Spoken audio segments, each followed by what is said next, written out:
We're learning new details about the investigation into a deadly fire in Morgan County. Firefighters say they found 2 bodies in a burning home. How police say a quick-thinking railroad worker helped them track down 2 inmates they say walked away from a Central Kentucky prison. A Wayne County man is in jail after police say he told a theft victim he would return some stolen animals in exchange for sex.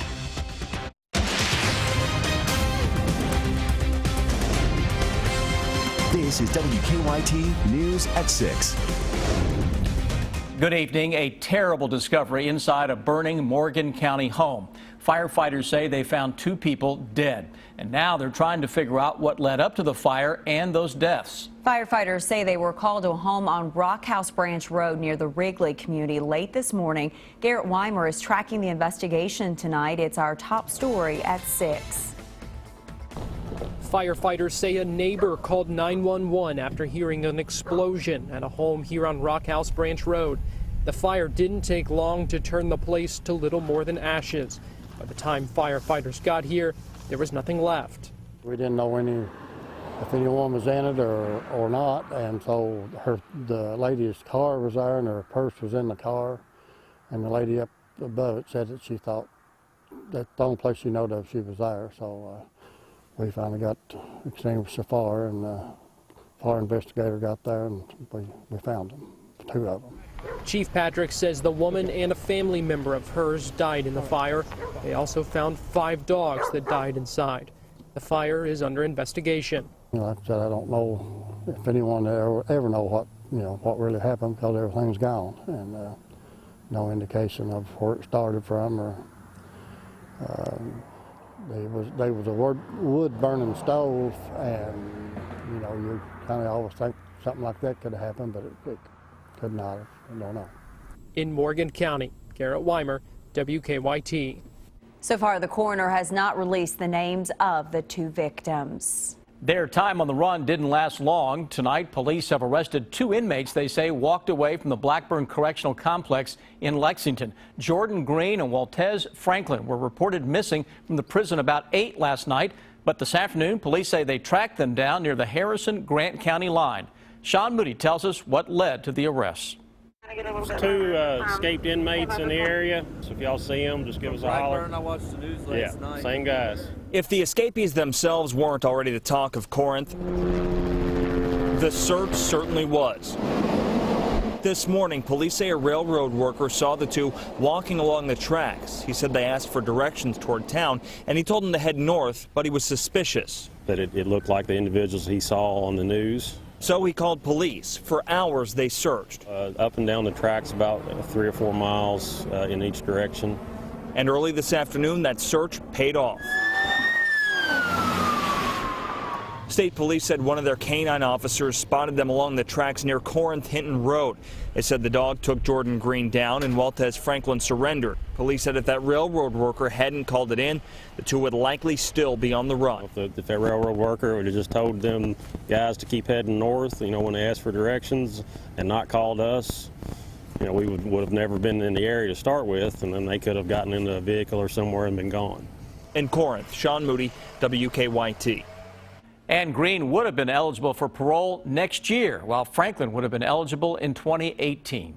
Today, President Obama said he can't wait for Congress to pass new gun control measures, so he's moving forward without lawmakers. The president announced new executive actions he says will curb gun violence across the country. His plan expands background checks on firearm sales at gun shows and online, while requiring gun dealers to be licensed. The president became emotional when saying recent mass shootings in this country led him to take action. All of us need to demand a Congress brave enough to stand up to the gun lobby's lies. All of us need to stand up and protect its citizens. All of us need to demand governors and legislators and businesses do their part to make our communities safer. Many Republicans, including Senate Majority Leader Mitch McConnell of Kentucky, criticized the president's actions. Senator McConnell called him a weak commander-in-chief who should be focusing on terrorism instead. Monique Blair went to a Lexington gun shop today to get reaction.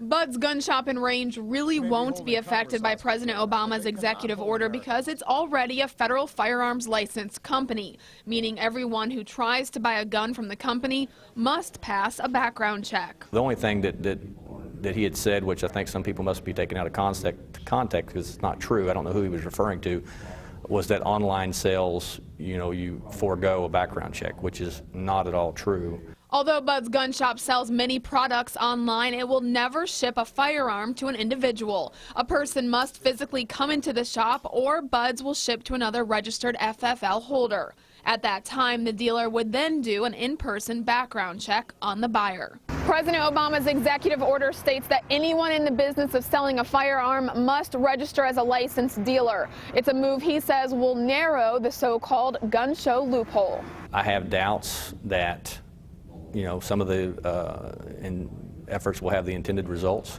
But I do understand, kind of like a business, if you are not exactly sure what to do, you need to do something and then evaluate the results later. Prior to President Obama's executive order, only federally licensed gun dealers were required to conduct background checks on buyers. The White House announced the FBI will hire 230 more examiners to process background checks. In Lexington, Monique Blair, WKYT.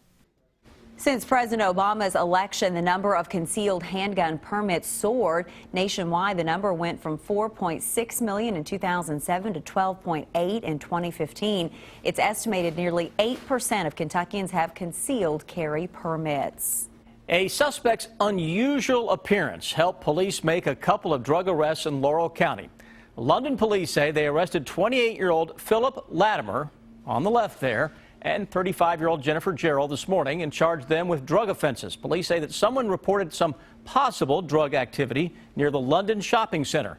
Police used the description of the suspects, including the fact that Latimer's face is covered in tattoos, to track down him and Gerald nearby. Police say they found heroin and other drug items in their car. It's an unusual case. Tonight, the Wayne County Sheriff's Office has arrested a man they say stole livestock from someone, then offered to return the animals to the victim if that person had sex with him. Victor Puente has the story new at 6. According to the arrest warrant, deputies served on 25-year-old Rodney Brown. This whole ordeal started with the theft of 25 roosters, a goat, some tools, and some equipment used to keep those roosters. Police say Brown took them from the victim's home, and they charged him with theft by unlawful taking. What they say happened next led to even more charges. Brown's arrest warrant says after he stole those animals and items, he contacted the victim, sending him a text that said he would return everything if that victim would have sex with him. The warrant says a deputy saw those texts on the victim's phone. It also says Brown threatened to beat the victim if he reported the theft. The victim called police, and they charged Brown with promoting prostitution and third-degree terroristic threatening in addition to that theft charge. When we called the Wayne County Detention Center this morning to see if he wanted to discuss the charges, he told jail workers he didn't want to talk about them. In Wayne County, Victor Puente, WKYT. And jail leaders tell us Brown bonded out this afternoon. One of the corrections or conditions of his bond is that he not have any contact with the victim. It has been a chilly day across the Bluegrass, but it looks like some warmer air will be moving in, at least for a little while. Meteorologist Jim Caldwell has an early look now at your forecast. This evening, we are on that chilly side, but we are going to see that trend just kind of disappear as we head into the daytime hours tomorrow. We jump back above average for this time of year. It will get even warmer toward the end of the week. But right now, we're already sitting at 30 degrees here in Lexington, so we're below freezing, and we're among friends because we've got a lot of folks out there coming in below freezing. Frankfort, you've got Mount Sterling right at it, Maysville at 28 degrees, so a lot of cold air hanging out today. Now, as we go through the evening and overnight, things will, of course, get even worse. We'll likely run into some teens. Not much precipitation because it is nice and quiet anywhere you look across central or eastern Kentucky. We'll go hour by hour. We'll start the morning off tomorrow upper teens, low 20s, I think. So we'll call it clear, very cold though. As we advance through the day and into the daytime hours tomorrow, temperatures will get on the recovery side, as we're likely in the low, maybe even a few mid 40s will break out with a mix of sun and clouds, so slightly warmer than we experienced out there today. Again, right about average or just above in many cases tomorrow afternoon. And then we're off to the races for a couple of days with 50s rolling into the area before another big swing. The swing I'll track a little more in detail coming up for you in just a few minutes.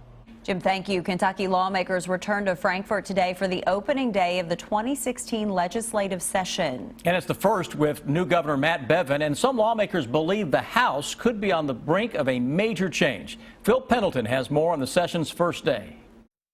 We need to turn up our action right now. The Capitol Rotunda, a popular place for people to call out for action or complain about inaction. Hear our voices.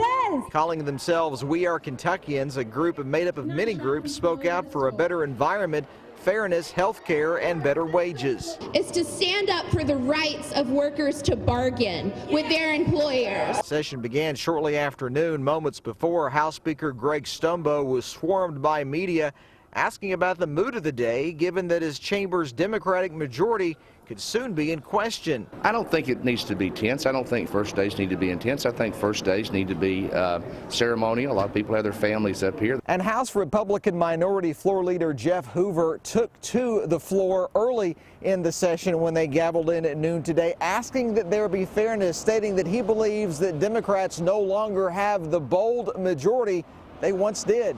Proportionate representation on committees. That's what our rules call for. That did not happen last year. The budget, possible right to work, charter schools, and restrictions on drones, among many other things, are all on the table. Stumbo says he's filing House Bill 1 to address teacher pensions. It's bonding. $3.3 billion. $3.3 billion, that's what they say they need. Lawmakers have 60 days to pass laws. In Frankfort, Phil Pendleton, WKYT.